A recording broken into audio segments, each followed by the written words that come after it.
港人口急速高齡化，預計至2038年，約每3個人當中就會有一位年滿65歲或以上。消費者對長者及年齡友善產品同服務嘅需求持續上升。行政長官2024年施政報告亦提出發展銀髮經濟，推動適合長者嘅多元化產品及服務，致力建設長者及年齡友善城市。有見及此，香港理工大學樂齡與家庭研究中心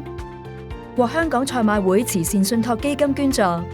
主辦為期3年半嘅賽馬會靈活共創計劃。計劃組建跨學科團隊，目標係提高不同行業對長者及年齡友善嘅認識同實踐能力，鼓勵公司及機構推行並持續改善長者及年齡友善營商4大主題嘅措施，包括建築環境、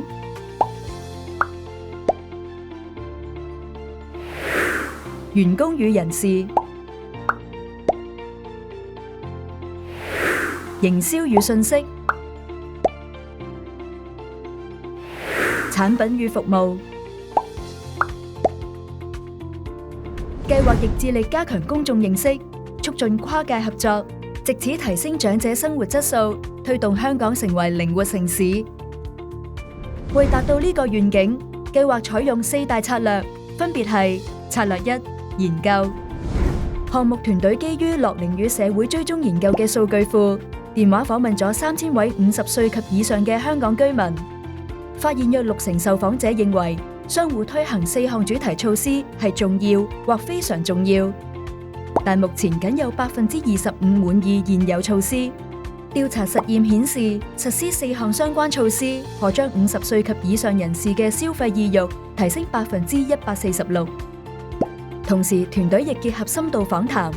歸納超過20間不同行業公司及機構嘅高層及前線員工代表嘅意見，進一步引證長者及年齡友善營商有助實現長者同社會各界多方共贏。策略2：培訓。針對行業獨特需要，推出長者及年齡友善企業培訓計劃，圍繞4大主題，透過授課式講座、體驗式學習及共創工作坊，協助不同行業嘅公司及機構更好咁了解、規劃並推行相關措施。策略3：嘉許。主辦賽馬會靈活城市傳承長者友善計劃，並特設6項特別大獎，表彰喺實踐長者及年齡友善措施方面表現卓越嘅公司及機構。策略4：推廣。通過計劃網站及社交媒體作為公眾教育，展示長者及年齡友善最佳實踐指南。賽馬會靈活共創計劃自推行以來，得到社會各界嘅大力支持，